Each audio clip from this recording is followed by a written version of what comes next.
Okay. So when we interact with other people or when we think about when we introduce ourselves, these are some probably pretty common ways that we kind of categorize people in groups to determine who we're going to be around, who we're comfortable with. And, social research done in sociology shows that when we walk in a group of people, we tend to go through this, if not on a conscious level, on a very subconscious level. We enter a room and we kind of go through this categorization process. And normally, the first thing that people who research this is find that when a person enters a room, the first thing that individuals recognize is gender. Okay, they tend to separate, the men from the women and those kinds of things to try and categorize who they should be more comfortable interacting with. And then it should actually go in here. Some of this needs updated. The next phase is age, which I know is down here, but I haven't updated this slide in a while. We tend to see, children, adults, older people compared to our own age. Um, and then we determine, okay, so who's within my zone of comfort. And then, especially here in the United States, we look at race and ethnicity, and then usually social position, place, relationships that they may or may not be in. And to some degree, sometimes religion, sexuality come into play, depending on how important it is to the individual who is categorizing as they walk into a room of people. Okay. So, because of this, this is kind of how we're going to proceed through the next several weeks. Is we're going to start with a conversation on what is gender, what is not gender, how do we develop the notion of man, woman, those kinds of things. And then we'll get into race and ethnicity and how it plays a role in social interaction. And then we'll talk about social positions that we may have, such as we'll talk about parent-child relationships and student and professional relationships and how they play a role in our social behaviors. And then we'll talk about a place. If you think about how do you define yourself? Do you define yourself as being here on Tohono Nation or a Tucsonian or an Arizonian or an American, or what place do you really feel that you belong and you hold? And what importance does that have? Um, and then relationships, of course, we think of married, single, divorced. How do those work? And then extended relationships, such as familial relationships and the like. And how do they influence, again, how we behave both as a group and as individuals? And then we will spend some time talking about things like age, the influence of religion, and the influence of sexuality on our social world. Okay. And then we'll get into some other topics that kind of bring all these together near the end of the semester. Okay. So that's kind of where we're headed, kind of a preview of the next maybe month or so. Um, and then we will head on. The last topics will be things like social deviance. So what happens when individuals deviate from a social group's definition of something, and those kind of discussions will kind of wrap us up. Okay.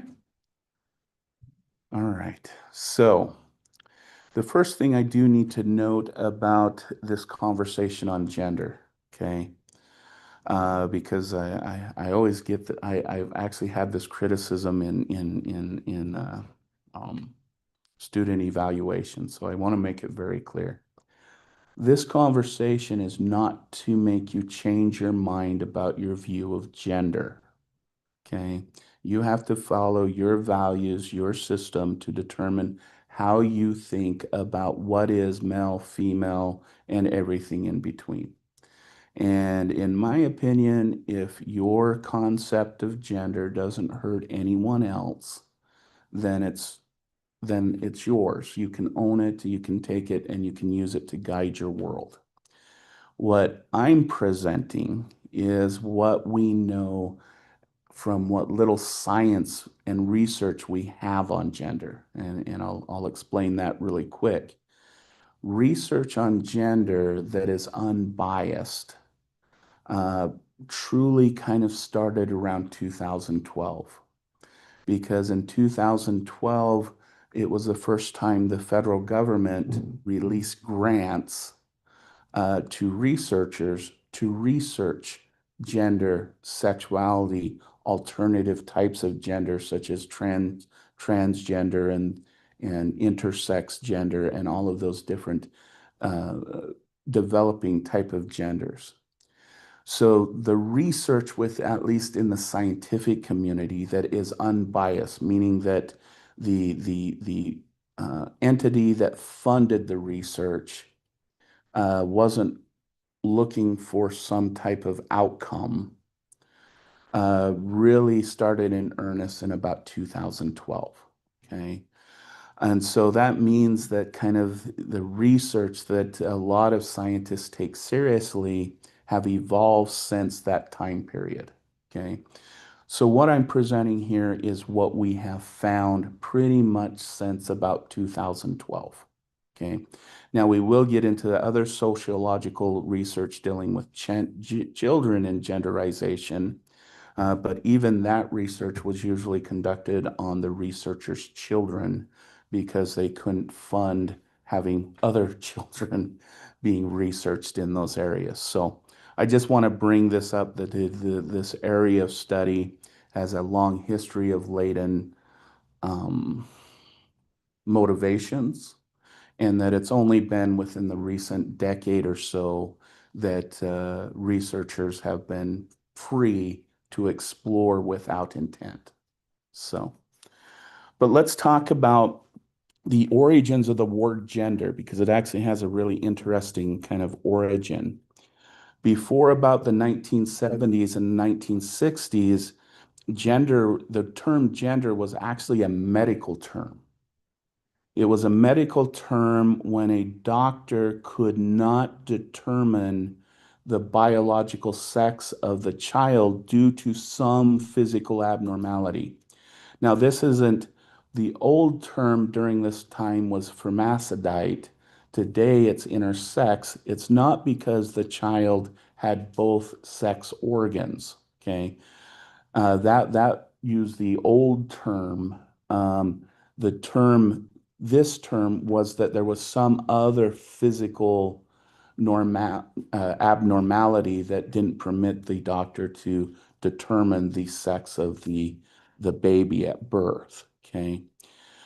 But in the 1960s, 1970s, the feminist movement, which we'll get to some of these movements again near the end of the semester, kind of usurped the term gender, because that they started in the feminist movement, they started to recognize that there's a difference between a person's biological sex, which we can simply define as either having external genitalia or internal genitalia. And whether you produce sperm or you produce eggs, versus the psychological and social differences, which then they started to use the term gender. So when we talk about sex, we're talking about the biological determinants. Does the individual have internal, external genitalia? Do they have what is considered a metabolic panel that is female, meaning female, largely female, or uh, um, hormones versus male hormones? You can think of testosterone versus estrogen type of things. And that's the biological. But what they recognized is that there tends to be a difference and a disconnect between society's definitions of sex versus the social and psychological determinants. Because during this time, they recognized, for example, in the United States, men were heavily masculine, women were heavily feminine, but when they went to other cultures, those gender roles were different. That in some cultures, women tended to have more masculine traits and men tended to have more feminine traits. And so during this time, it was clear to at least the feminist and the feminist movement that there's a difference between the definition of sex and the social and psychological meaning that is put to those terms. Okay. So when we talk about this, we'll kind of dissect the difference between our biological makeup and then which is our sex, and our psychological makeup, which is then our gender. Okay. So especially in many Western societies, and definitely colonized societies, as you would say, the traditional assumption about gender is it's a dichotomy, that you have men and you have women, and that's what the story wrote. Okay.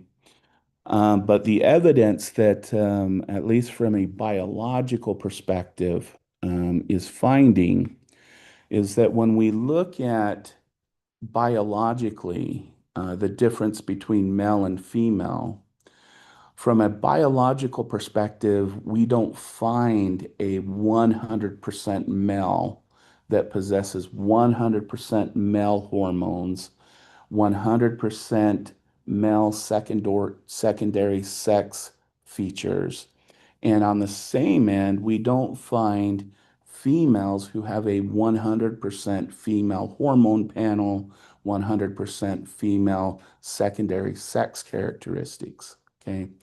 Indeed, it does more of what we call a skewed curve. Okay. Where on this side, the majority of males who have external genitalia and produce sperm tend to push towards that end of the spectrum, whereas females with internal genitalia producing eggs are more towards that end, and it creates more of a separation. But even at that, we actually still have overlap, is that we do have individuals who are born with both internal and external genitalia. And these individuals are called intersex. Like I said, the old term when they were developing the term gender was hermaphrodite. Okay. So what we find, at least from a biological perspective, is that it tends to be a lot more complex than simply two very separate dichotic individuals. We are a mixture of both biological female and biological male, of course, but then the degree to which is what then separates the predominant number of females and the predominant number of males, which from a survival sense makes sense, right? If we all had kind of the same thing, we wouldn't be able to reproduce and create offspring and all of those kinds of things. So this is, at least from the biological sex perspective, kind of the difference between men and women is that we're more on curves than we are in very separate categories. Okay. So if we look at kind of the general trajectory, men who are more on the male side of the biological anatomy tend to identify uh, more on the as a man as a gender, and female as I'm more likely to identify as woman on this. But then in between, we find that there are several different kind of gender identities. Okay. Probably the one that is least studied is transgender, which is an individual who is born biologically one sex, but psychologically and internally, they feel like the opposite sex of which they were born. Okay. The reason why I say that we know very little about transgender is I mentioned 2012. That is still one of the categories that funds from uh, what are supposed to be unbiased sources have not been released, meaning that I can't write a grant to research transgender in an unbiased way. I would have to go to a society that either supports it or is against it, and you can kind of guess where the findings would end. So that's one area of research that, at least from a scientific, sociological, psychological perspective, that is still very under studied. One area that is interesting, especially among Native American scholars, at least in the arena of research and scholarship, is the notion of two spirits. Okay. In again, pre-colonial times, several Native American communities had individuals in that possessed both male and female qualities. Okay. To those communities, they tended to hold a special place. They even had, in some communities, they even had their own separate lodging that was marked, because in these communities that recognize two-spirited individuals, is that they tended to be of some type of wisdom for the community, because they, as the two spirit idea kind of recognizes, they have both the spirit of the mother female and the spirit of the father male. And so they were seen as having a status of wisdom, but also, they were able to go hunt with the men and provide nurturing in that environment, and they were able to cook and carry and do the jobs in the women's area, and they were very versatile as a community member within that setting. Now, with colonialism and the implementation of Christianity and all of those things, two-spirited kind of left the Native American zeitgeist, as you would say, but it has, over the last, I think, about 3 decades, a lot of the Native American communities are trying to take this idea of two-spirited individuals back and put it more in a positive light of acceptance.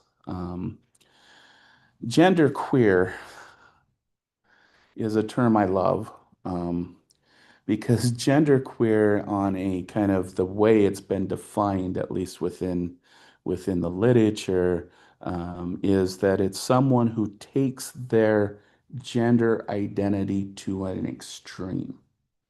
And normally, when you think about gender queer, you tend to think of, for example, gay men who act very flamboyant, okay, and very feminine, right? And that tends to be what we picture as a gender queer. Um, but I've always wanted a student to do this, but I think they fear too much for their life. I think I've done this lecture in one of Tim's class, and I don't know if anyone has ever taken this challenge on. Technically, a very manly, masculine man is defined as gender queer, because they're taking their gender identity to an extreme, just like the flamboyant gay person. Okay. So if you ever get the guts to go up to a very manly man and say, "Did you know you're gender queer? Please let me know what they do, but keep yourself safe." Challenge. Um, but don't tell them Dr. Peterson said to ask you. Okay, don't do that. Anyways, I'm just saying that because that's kind of how when we research these things, we always have to take into consideration, right, balance. So if we're going to name a person queer because they're very flamboyant about then that means we have to take other individuals in that same context that take their gender to an extreme. And so in research wise, we kind of say, well, there's not much psychological difference other than their behaviors. They're doing it for basically similar reasons. So, um, so when we look at this then from a kind of a psychological perspective, we take on the identities down these two dichotic paths. It comes to gender expression, right? So, defining oneself as male, man, you tend to take on masculine traits, which includes things like competitiveness, aggression. In our Western society, it would be handling quote unquote your emotional output, those kinds of things. And then on the feminine side, it's I don't want to say this in this term, but acting more fragile, being more emotional, being more caretaking.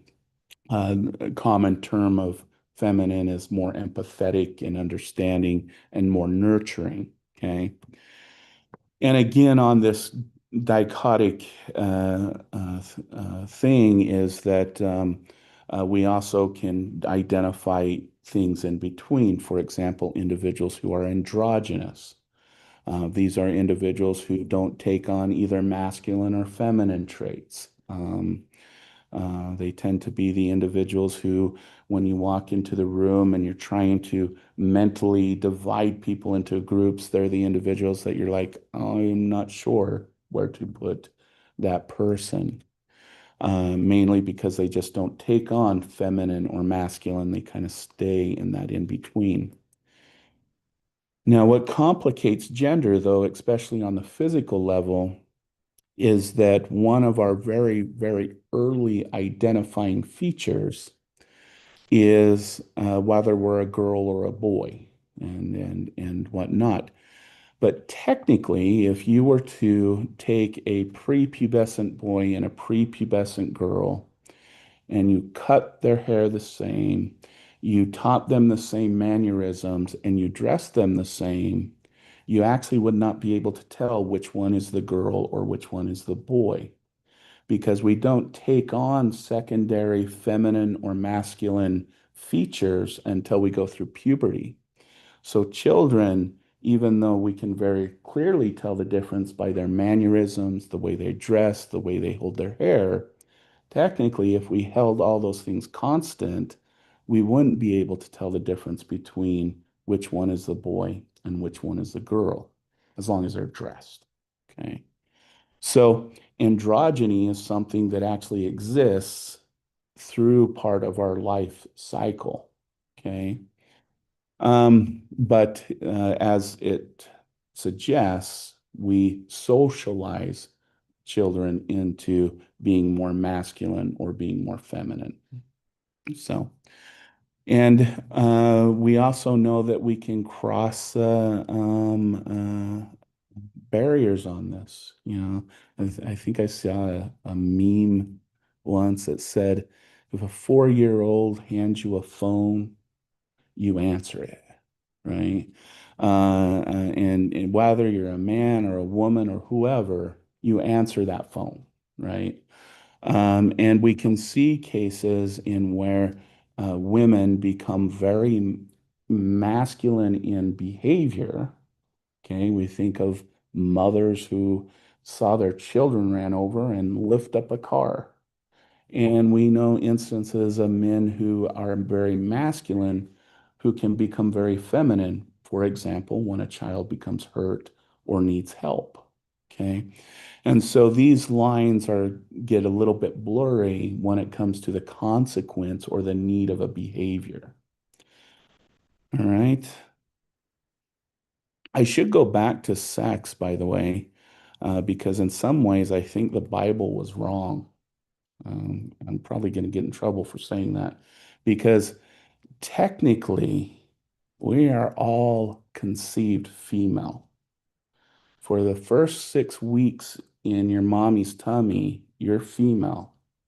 It's not until the chromosome, if you're going to be a boy, spreads androgen over the embryo at 6 weeks of development that we start to differentiate between internal and external genitalia. So technically, we were all women at one point. Let that sink in. But anyways, you're like, no way. No, I'm just stating that because it kind of gets to some of the ambiguities between these different categories. All right, sexual orientation. So this is your primary sexual preference, okay? Who you fantasize about, who you're attracted to, in some cases, what. And of course, if we do the traditional line, which makes very good sense for the sustainability of our species, men, majority-wise, tend to be attracted to women, and women tend to be attracted to men primarily. Okay. Um, but in between, we can also see some differences. The two that I chose for at least this slide are bisexual versus pansexual because they tend to be confusing a little bit. Because bisexual is the assumption that the person is equally attracted to both sexes. Okay. But technically, when we do research on individuals who identify as bisexual, they tend to have a primary attraction to men or women. But if opportunity arises or desire arises, they can go to the other gender. Okay. That's different than pansexual. Okay. Pan, if you can think about a pan that you cook in, all circumference, all in telling, these are individuals who tend to be attracted despite gender. Okay. So these are individuals who say they can be with a man or a woman. They could be with a man, then go to a woman, back to a man. They're very accepting. Current research suggests that these individuals are actually have primary attractions to certain personalities or certain emotional displays of individuals, that their sexual attraction isn't to physical features, but it's more to psychological and behavior features. Because what little research that is done on individuals who feel that they are attracted to male or female is that they do tend to be attracted to a certain type of person, whether they're female or male. So that's what current research is suggesting on that. And then we have sexual behavior, of course, men to women and women to men tends to be the main, again, reproductive feature. But given the opportunity, this can change too. So men who are put in different situations where they don't have access to women can then have sexual encounters with men, and same with women. When you think about the stereotype of people in prison, right? Where men in men prisons don't have access to women, so they'll engage in sexual activity with other men, and vice versa with women's prisons. Those, again, stereotyping, but it's an example that when you limit access to the preferred sexual partner, that they'll engage in sexual acts. And we see this across species. It's not just humans that will engage in that kind of behavior. So will primates and others. And the other part of this is too, is some of the private lives of individuals. Okay, so I knew someone at one time who was doing research on when Craigslist used to have personal ads. Okay.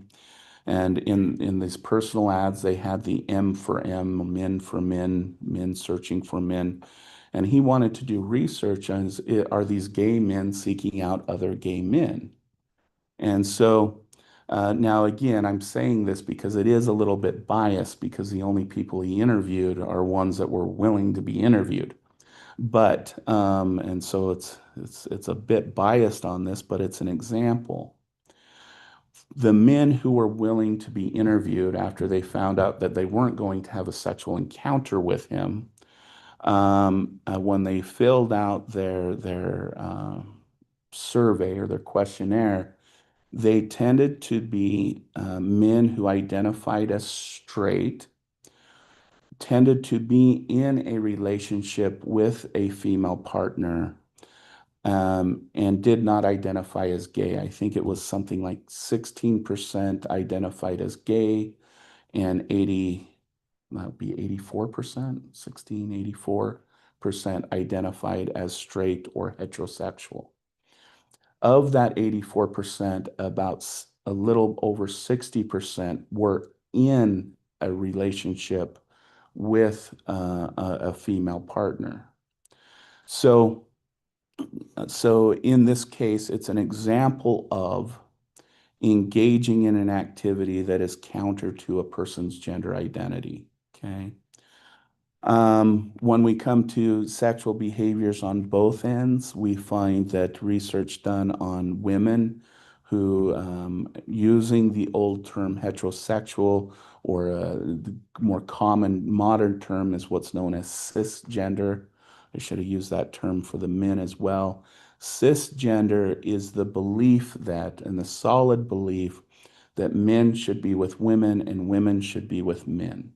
Okay. And what we found is that in some physiological research, that women who measure high in cisgender, when exposed to pictures of the same sex, I think it's, don't quote me on the percentage, it's above 50%, had a physiological sexual response to viewing pictures of other women, despite the claim that of being on the gender end cisgender.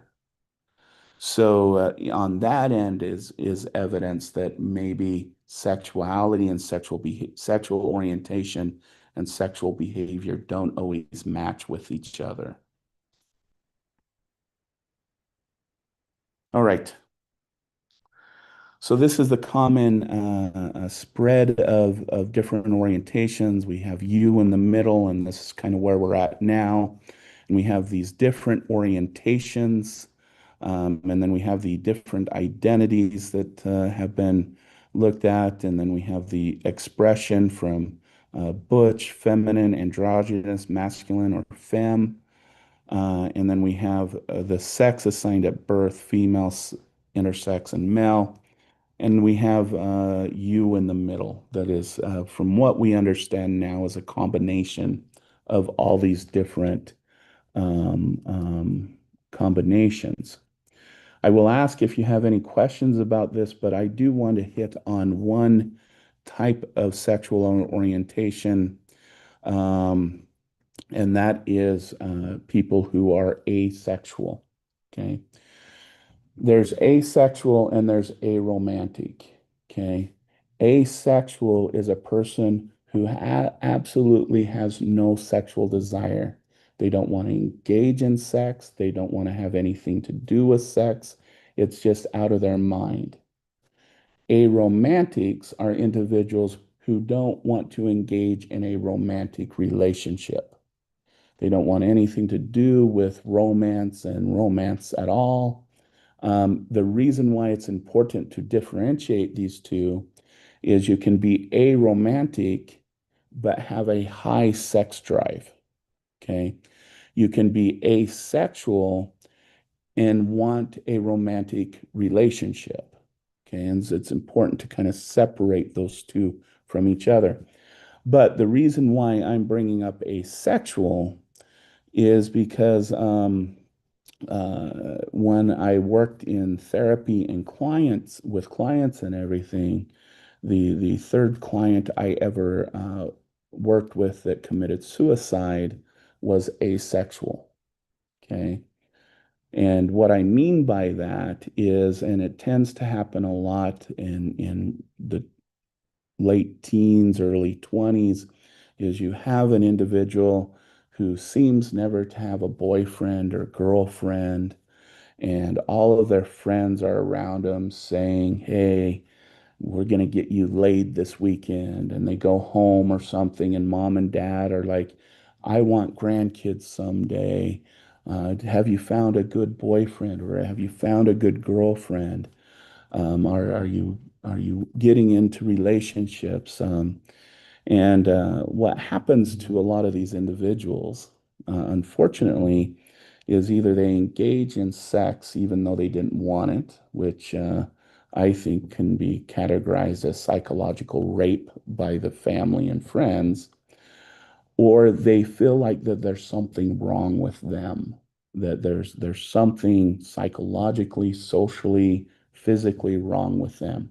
Now, I will tell you, studies with asexuals, they do not have any biological deficits.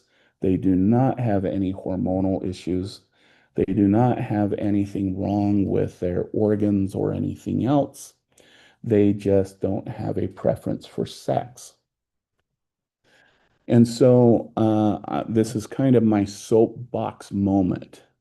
If you have someone who doesn't seem to ever have a boyfriend, doesn't want to go out and flirt and be sexual or any of those things, I'm going to plead this to you. Leave them the F alone. Okay? Let them be who they are. Because I've seen too many young adults and kids had their life ruined. And like I said, in my professional career, it has led to suicide. So if you have that, please don't pressure them. They're probably getting enough pressure from mom and dad in the home life, but they don't need it from you as an educated person. Okay. So that's my plead. I'll get off my soapbox. But that's been an area dealing with sexual orientation that I unfortunately um, have had to work with. So I'm going to say that. Is there any question on any of these terms? I'll put up the chat for the people in the room. If on chat, if you have any questions about these terms, please put it in the chat.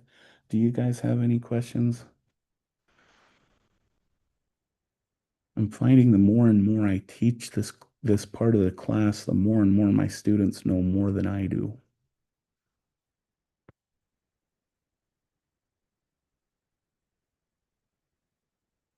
which is good.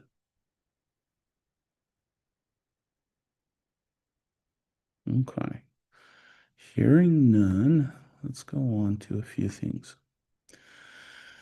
So I've been mentioning about kind of the results of the studies and the combinations of these. So how do we come up with these conclusions about where we are in the state and understanding of gender and sex? And you probably have noticed we've talked about these three domains already. The first one is the biological approach, which focuses mainly on hormonal and other biological mechanisms to understand gender. However, as we'll see here in a few minutes, it tends to ignore the influence of the environment on biology, okay, which has a huge influence, as we'll see here in a few minutes.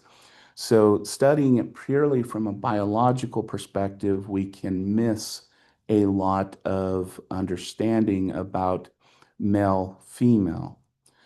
Sociocultural approaches focus on how culture and social settings determine sex and differences.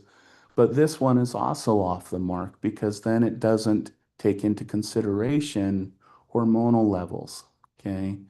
And on this end, we can look at views of women who, for example, go through menopause, which is largely a hormonal event that affects many women psychologically and behaviorally. Okay. And so, but on a social cultural end, uh, women who go through menopause can receive a lot of times criticism and blame and all of those things, not understanding the biological underpinnings. And then the contemporary approach I'm hoping that was shown in the last few slides is that really we should be looking at both.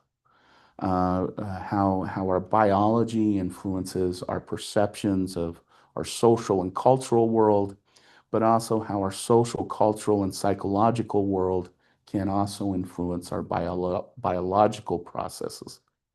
Um, and so, looking at these things, let's look at some examples of how these kinds of things interact. Okay. And one example of how biology and the social world can influence deals with, for example, puberty and the age at which a person goes through puberty. For females, we tend to use the mark of the first menstruation to determine they're gone from child to physical adult. Okay. And so it's that first menstrual cycle that we look at. For men, it gets a little bit more complicated because for men, it's when a male ejaculates for the first time that has the potentiality of impregnation. Okay. So that one's a little bit more difficult to determine, especially in research. But menstruation cycles tends to be a kind of that marker that we can use to kind of look at these, how the world can influence what should be a very biological process. Because if biology was the predeterminate of um, um, uh, women going from child to adult, it should occur roughly at about the same age. Okay. However, we find that there are a lot of differences. So for example, in post-industrial urban societies, the average age traditionally has been 12, but when you go to, for example, agriculture highlands or secluded societies, the average age has tended to be 18. Okay. Research done here in the United States actually suggests that psychosocial stressors tend to be the best predictor of when a female will go through her first menstruation cycle. So, for example, the best predictor of when a female will do this is whether the girl has an absent father, an emotionally distant mother-daughter relationship, depression, exposure to family conflict, and here in the United States, whether you live in a rural or urban area. It is these five factors that tend to determine when a female will go through her first menstruation cycle better than anything that is happening biologically. And what I mean by this is young girls raised by an absent father tend to go through menstruation at an earlier age. Emotionally distant mother-daughter relationship, again, an earlier age. Depression, interestingly, pushes menstruation to an older age. Exposure to family conflict pushes the menstruation age to a younger age. And urban pushes an individual to a younger age, while living in a rural area tends to push it to a older age.